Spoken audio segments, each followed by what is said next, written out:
اب جنت کو حاصل کرنے کے لیے ہمیں کیا کرنا ہے؟ سب سے اہم لا الہ الا اللہ. لا الہ الا اللہ جس کے پاس صحیح ہے نہیں, اس کی جنت کا دروازہ کھلے گا ہی نہیں.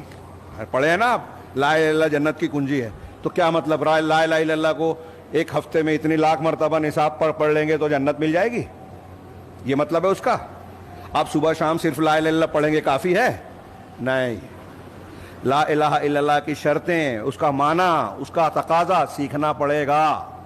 قیامت کے دن نہیں کہہ سکتے اللہ سے کہ مجھے توحید معلوم نہیں تھی, لا الہ الا اللہ کا مطلب نہیں معلوم تھا, میں پڑھتا تو تھا. یہ ایسا ہی ہے. اللہ تعالیٰ نے کہا نا یہودیوں سے کہ وہ ان کی توریت اور کتاب انہوں نے لی رکھی ہے ایسے ہی ہے جیسے کوئی گدھا ہے جس کے پیٹھ پر جو ہے کتابیں لدی ہوئی ہے. ہم لا الہ الا اللہ کہہ تو رہے ہیں لیکن شرک کر رہے ہیں. کتنی شرکیات ہے آج ہمارے ہاں. مسلمانوں میں بڑی تعداد, یعنی اگر ٹوٹل مسلمان لکھے تو میں کہوں کہ اکثریت میں کسی نہ کسی قسم کا شرک پایا جاتا ہے.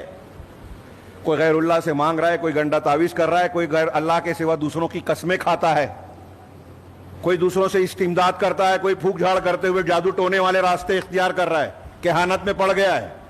کیسی کیسی شرکیات پائی جا رہی ہیں.